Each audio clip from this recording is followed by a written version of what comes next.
تاثیر ہے اس میں، اتنی طاقت ہے کہ اس میں اعمال کی صفائی ہے، اس میں گناہوں کی معافی ہے، اس میں اللہ کی رحمت کا متوجہ ہونا ہے، اللہ کی رحمت کا اترنا ہے، اس میں پل صراط سے پار ہو جانا ہے، اور اس میں علماء کے تو کہتے ہیں کہ ہر مسئلے کا حل ہے، ہر غم کا مداوا ہے، ہر ٹینشن سے نجات ہے، ہر دکھ سے بچاؤ ہے۔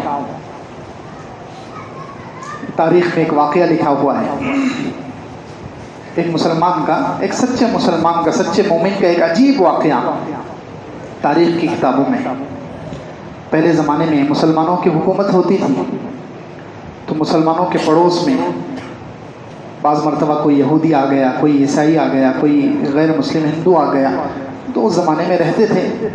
حکومت مسلمانوں کی ہوتی تھی، اور ذمی کافر، یعنی وہ کافر جنہوں نے مسلمانوں سے عہد کیا، معاہدہ کر کے وہ مسلمانوں کے ملک میں رہتے تھے۔ تو ایک مسلمان تھا، بہت سچا پکا مسلمان، اور درود شریف سے اس کو بہت لگاؤ تھا، درود شریف کا بہت عاشق تھا۔ اس کے بازو میں ایک یہودی رہتا تھا۔ اس مسلمان کی عادت تھی کہ مسلمان جو ہے، وہ مسلمان ایسا تھا، درود شریف پڑھتا بھی تھا اور درود شریف کی طرف دعوت بھی دیتا تھا۔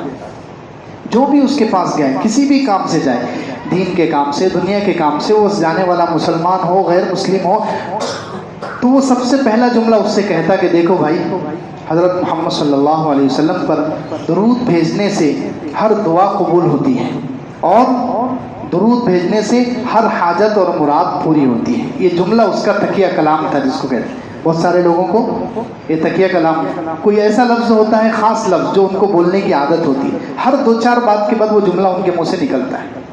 تو اس شخص کا تکیہ کلام یہ تھا کہ حضرت محمد صلی اللہ علیہ وسلم پر درود بھیجنے سے ہر دعا قبول ہوتی ہے، اور ہر حاجت اور مراد اللہ تعالیٰ پوری کرتے ہیں۔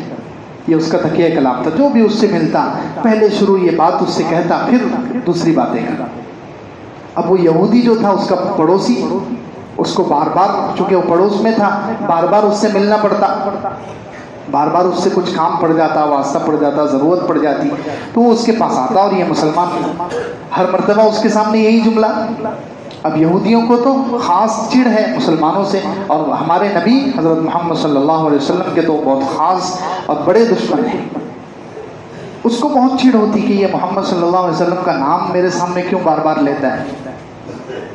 ان کو تو بہت ٹینشن ہوتی تھی پہلے سے لے کر آج تک، ان کو ٹینشن ہوتی ہے حضور پاک صلی اللہ علیہ وسلم کے نام سے، ان کو بہت چڑ ہے، بہت نعوذ باللہ نفرت ہے۔ تو وہ بہت غصے میں آتا، تیش میں آتا کہ یہ بار بار میرے سامنے کیوں نام لے رہا ہے۔ تو ایک دن جب وہ ملاقات کے لیے گیا اور مسلمان نے یہی جملہ دہرایا، تو اس وقت یہودی نے دل میں ٹھان لی کہ اب میں تجھے ذلیل کر کے رہوں گا، اب میں تیرے خلاف ایک سازش کروں گا، ایک چال چلوں گا جس کی وجہ سے تیرا درود شریف پر سے یقین ہٹ جائے گا۔ یہ ہمیشہ سے دشمنوں کی چال رہی ہے کہ مسلمانوں کا ان کے دین پر سے، ان کے اعمال پر سے ایمان کمزور ہو جائے، ہٹ جائے، یقین میں کمزوری آ جائے، ان کا دین سے، اسلام سے، اور خاص طور سے ہر مسلمان کا جو نبی حضرت محمد صلی اللہ علیہ وسلم سے جو روحانی اور قلبی تعلق ہے، اس کنیکشن کو توڑنے کے لیے بہت کوشش کرتے ہیں لوگ۔ یہ کنیکشن کیونکہ بہت ہے، ہر مسلمان کے لیے بہت اہم ہے۔ یہ حضرت محمد صلی اللہ علیہ وسلم سے جو ہر مسلمان کو محبت ہے، وہ محبت کی جو چنگاری ہے، یہ ایسا کنیکشن ہے، یہ ایسی چیز ہے جو کبھی نہ کبھی مسلمان کو کھڑا کر دیتی ہے۔ وہ گناہوں میں ہو، وہ شرابوں میں ہو، وہ جواری ہو، وہ بڑے بڑے گناہ کرتا ہو، لیکن یہ محبت کی چنگاری حضرت محمد رسول اللہ صلی اللہ علیہ وسلم سے جو دلی تعلق ہے، یہ تعلق اور یہ کنیکشن ایسا ہے جو کبھی نہ کبھی انسان کو کھڑا کر دیتا ہے، اسے گناہوں سے بچا لیتا ہے، اسے مصیبت میں جانے سے، جہنم میں گرنے سے بچا لیتا ہے۔ وہ لوگ خاص اس کی کوشش کرتے ہیں۔ آج کے زمانے میں بھی کتنی کوششیں چل رہی ہیں کہ مسلمانوں کا حضور پاک صلی اللہ علیہ وسلم سے تعلق کم ہو جائے، اس کے لیے انہوں نے سنتوں کو مٹایا، اور نعوذ باللہ ہم بھی اپنی زندگی سے سنتوں کو نکال رہے ہیں، اور سنتوں کو نکالنے سے نقصان ہمارا ہے کہ ہمارا جو تعلق ہے حضور پاک صلی اللہ علیہ وسلم سے وہ کمزور ہو رہا ہے، وہ کنیکشن میں کمزوری آ رہی ہے، اس کی وجہ سے مصیبتوں میں ہم گھرے ہوئے ہیں، مصیبتیں بڑھتی جا رہی ہیں۔ تو یہ دشمنوں کی ہمیشہ سے چال رہی ہے کہ مسلمانوں کا محمد صلی اللہ علیہ وآلہ وسلم سے تعلق کمزور ہو جائے، ایک کنیکشن ٹوٹ جائے۔ تو یہودی نے کہا کہ اب تو میں تیرے خلاف ایک سازش کروں گا۔ وہ یہودی سیدھا ایک زرگر کے پاس گیا، سنار کے پاس، ایک سنار کے پاس گیا، اور سنار کے پاس جا کر اس نے کہا کہ انگوٹھی بناؤ، ایسی انگوٹھی بناؤ آج تک تم نے نہیں بنائی، ایک بہت مہنگی بھی ہو، بہت قیمتی ہو، اور ایسا نقشہ ہو کہ آج تک ویسے نقشے والی انگوٹھی تم نے ایک بھی نہیں بنائی، بالکل نیا نقشہ ہو اس کا۔ اب یہ پورا اس کے ذہن میں شیطانی چال چل رہی ہے، تو اس نے وہ انگوٹھی لی، انگوٹھی اس سنار کے پاس سے لے کر آیا اور سیدھا اس مسلمان کے پاس چلا گیا۔ مسلمان کے پاس گیا تو مسلمان نے وہی جملہ پہلے شروع کہا کہ دیکھو بھائی، حضرت محمد صلی اللہ علیہ وسلم پر درود بھیجنے سے ہر دعا قبول ہوتی ہے، ہر حاجت اور مراد پوری ہوتی ہے، اب بتاؤ تمہاری کیا بات ہے؟ تو اس نے کہا دیکھو یہ انگوٹھی لے کر آیا ہوں میں، اور میں سفر پر جا رہا ہوں، اس انگوٹھی کو میں گھر پر نہیں رکھ سکتا، میرے گھر میں چوری ہو سکتی ہے، یہ انگوٹھی میں تمہارے پاس امانت رکھتا ہوں، تم اس کو رکھو، سفر سے واپس آ کر میں لے لوں گا۔ اب وہ مسلمان نے انگوٹھی لیا، اور بیچارہ سادہ تھا، اس نے اس کے سامنے ہی ایک جگہ پر رکھ دی۔ یہودی نے دیکھ لیا اس نے کہاں رکھا ہے۔ اب رات کے وقت میں یہودی آیا، چوری سے آیا، اور وہ جہاں اس مسلمان نے انگوٹھی رکھی تھی وہ خود اپنی انگوٹھی اس نے چرائی اس کے گھر میں سے، اور لے کر سفر پر نکل گیا۔ یہ پوری اس کے ذہن میں شیطانی چال۔ اور جب وہ سفر پر گیا تو سمندر کے بیچ میں جا کر اس نے انگوٹھی نکال کر سمندر میں پھینک دی۔ اس کے دل میں یہ ہے کہ جب میں واپس جاؤں گا اس مسلمان سے انگوٹھی مانگوں گا۔ اب ظاہر سی بات ہے اس کے پاس انگوٹھی تو ہوگی نہیں، میں نے انگوٹھی چرا لی ہے اور سمندر کے بیچ میں میں نے وہ انگوٹھی پھینک دی ہے۔ اب وہ مسلمان کے پاس جب انگوٹھی نہیں ملے گی تو مجھے کہے گا کہ انگوٹھی تو غائب ہے، تو میں اس پر چوری کا الزام لگاؤں گا، اس پر خیانت کا الزام لگاؤں گا، اور اسے خوب ذلیل اور رسوا کروں گا پورے محلے میں، پورے شہر میں، اور اسے طعنہ دوں گا کہ تو کہتا تھا کہ درود شریف سے ہر کام بن جاتا ہے، ہر حاجت اور مراد پوری ہو جاتی ہے۔ اب کیا ہوا؟ لیکن مدعی لاکھ برا چاہے کیا ہوتا ہے وہی جو منظور خدا ہوتا ہے۔ لوگوں کے برا چاہنے سے کیا ہوتا ہے؟ جو اصلی اور سچے مسلمانوں کے خلاف کتنی سازشیں ہوتی ہیں، لیکن اللہ تعالیٰ ان سازشوں کو بیکار کر دیتے ہیں۔ انہم یکیدون کیدا واکید کیدا، وہ بھی چال چلتے ہیں، ہم بھی تدبیر کرتے ہیں، اور اللہ کی تدبیر ہی کارگر ہوتی ہے۔ وہ گیا سفر پر اور سفر سے واپس آ گیا۔ سفر سے واپس آ کر سیدھا اس مسلمان کے گھر پر گیا، تو اس مسلمان کے گھر پر جا کر وہ بیٹھا۔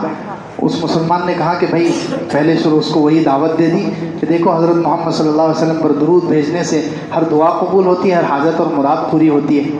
اس سے وہ جملہ دہرایا۔ وہ یہودی دل میں سوچ رہا ہے کہ اب تھوڑی دیر کے بعد ہمیشہ کے واسطے تیری زبان سے یہ جملہ ختم ہو جائے گا، نعوذ باللہ، اب کبھی تیری زبان پر یہ جملہ نہیں آئے گا، کیونکہ میرا پلان اتنا شاندار ہے، میری تدبیر اتنی زبردست ہے کہ اب ہمیشہ کے لیے تیرا درود شریف پر سے یقین اٹھ جائے گا۔ تو اس مسلمان نے کہا کہ دیکھو بھائی، بہت دنوں کے بعد، کئی مہینوں کے بعد تم سفر سے آئے ہو، ہمارے گھر پر تشریف لائے ہو، آج اللہ کا کرنا ایسا ہے ہمارے گھر میں مچھلی بنی ہوئی، مچھلی تیار ہے، تم مچھلی کھا کر جاؤ۔ اس نے کہا ٹھیک ہے، دعوت قبول کری۔ اب اس نے اسی دن مچھلی لائی تھی۔